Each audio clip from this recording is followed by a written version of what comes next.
মা লক্ষ্মীর কৃপা পেতে শুক্রবার করে এই কাজগুলি করুন। আর্থিক দিকে সফলতা আসবে। দেবী লক্ষ্মীকে খুশি করতে কি কি নিবেদন করবেন? জ্যোতিষশাস্ত্র অনুসারে মাখন, শঙ্খ, ক্ষীর, বাতাসা ইত্যাদি মা লক্ষ্মীর খুব প্রিয়। তাই এগুলি তাদের দান করা খুব শুভ বলে মনে করা হয়। শুক্রবার এইসব জিনিসগুলি মা লক্ষ্মীকে দান করলে তিনি খুব খুশি হন। সেটি আপনার নিজের বাড়িতেও হতে পারে বা কোনো মন্দিরেও হতে পারে। এতে আপনার আর্থিক দিকে অনেক উন্নতি হবে এবং পরিবারের সুখ আসবে, কর্মফল মিলবে। এই মন্ত্রটি জপ করুন। অনেক পরিশ্রম করার পরেও আপনার হাতে যদি অর্থ না থাকে, তাহলে আপনি প্রতি শুক্রবার সকালে কনকধারা মন্ত্রটি পাঠ করুন। 3 বার করে জপ করবেন এই মন্ত্রটি। তাহলে আপনার জীবনের শুভ সময় আসবে। সন্ধ্যায় ঘিয়ের প্রদীপ জ্বালিয়ে তাতে আবির দিয়ে দিলে আপনি উপকার পাবেন।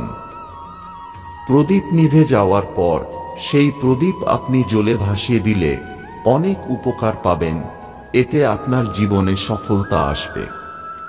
2 এই গাছকে প্রদক্ষিণ করুন। পিপল গাছকে খুব শুভ বলে মনে করা হয়। তাই পিপল গাছের মূল আপনি ঘরে রাখতে পারেন। শুক্রবার সন্ধ্যায় লোহার পাত্রে জল, চিনি, দুধ দিয়ে পিপল গাছের নিচে রাখুন। তারপরে সেই গাছটিকে 3 বার প্রদক্ষিণ করুন।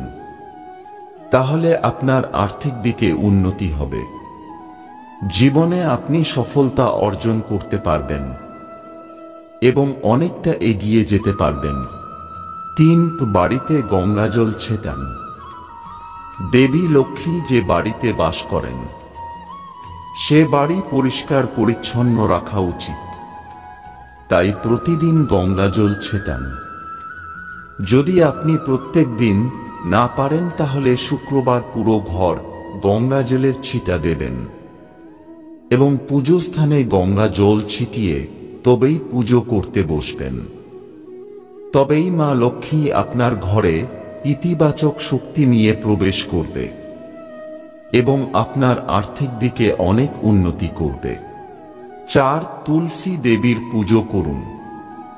তুলসী গাছের সঙ্গে মা লক্ষ্মীর একটি বিশেষ সম্পর্ক রয়েছে। ভগবান বিষ্ণুর কাছে অত্যন্ত প্রিয়।